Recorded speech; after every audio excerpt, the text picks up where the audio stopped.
A ghost story that sounds completely unbelievable but is entirely true. So I'm the baby of 6 and I have 14 nieces and nephews. Every single one of us has had multiple experiences in my super haunted childhood home that my parents still live in. I'm 31 and to this day, because of this house, I only own 2 mirrors. A bit longer of a story, grab a drink, grab a snack, go garden, you're gonna need it. I'm alone one night and I'm watching the movie The Holiday and I make popcorn for the movie. Make my popcorn on the stove, I just love it and I love to make extra so there's a shit ton for me to have all night. So I make my popcorn, I go watch the movie The Holiday, and about an hour and a half in, my popcorn bowl is empty and I want more. Kitchen and I get my popcorn. I'm waiting for the butter to finish melting in the microwave. There is the largest crash on the stove right next to me. Like someone slammed their entire body into the stove. Like someone had passed out on it or fallen on it. I'm frozen in fear. I'm not new to these violent spirits, and for me personally, I don't really like to engage in the ones that are showing you how aggressive they are. I get my popcorn and I go back to watching the movie and I pretend like nothing happened. A half hour goes by, my parents come home and I'm finally relieved. The movie's done and I'm cleaning up my mess in the kitchen and my sister comes home. The kitchen had like a halfway obstructed view from the foyer, so you had to like lean around the corner in the kitchen to see who was coming in the door. Line of vision, you could also see where the hallway started, so you could see if someone was like coming down the stairs in the foyer or like if they had just walked down the hallway. So I'm cleaning my popcorn and I say, "Hey sister, do you want any of this popcorn?" She doesn't answer me. I go to lean around the corner, ask again, and as I lean around the corner and ask, "Hey, do you want any popcorn?" I see the back half of her walk down the hallway. She still doesn't answer me, so then I'm pissed. I'm thinking that like she's just mad she had a bad night and now she's like being a cunt. Scream. I say her name. I say, "Do you want any popcorn left?" And from upstairs in my parents' room, I hear my sister say,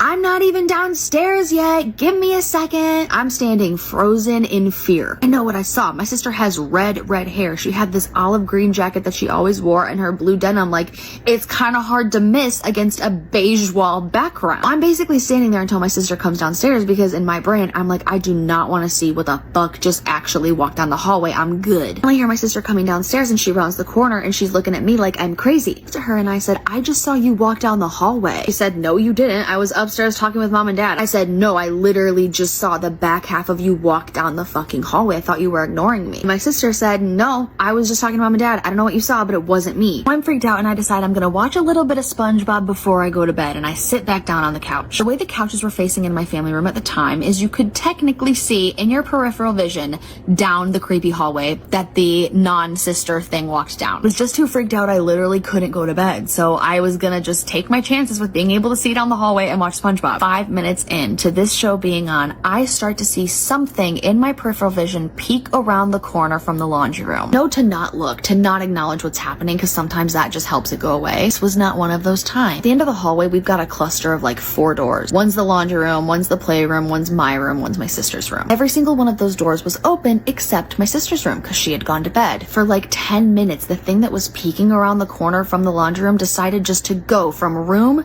to room to room and peek around the corner. At that point, I decided I have to go to bed. This thing is playing with me. Like, I'm gonna drive myself crazy trying to stay up right now. I don't know about you guys, but I'm definitely the kid who slept with the closet light on. So when it came time for me to turn off the room light, I like Air Jordaned as quick as I could into the bed. I flip the switch, I jump in bed, and in the milliseconds that my butt hits the freaking mattress, and I just so happen to glance into my reflection, I see a pair of lifeless hanging legs from my ceiling. Again, I'm not like staring in my reflection. I was like jumping in bed to sit and then like lay down. Like, it's that quick. By the time my head hit the pillow, in those milliseconds that it took for this whole experience to happen, the legs were gone. This happened so fast. Like, I shut off the light, I hit the bed, I glanced in the mirror, my head hit the pillow, and that's in the time frame that I saw it. Like, it was quick. So I do what I always do and I ignore it. I'm laying on my side, I'm listening to my gentle whispering ASMR videos, and I'm right about to fall asleep. Out of nowhere, I feel a very long fingernailed 5-fingered grip on my forearm. Down to show an example of what it felt like.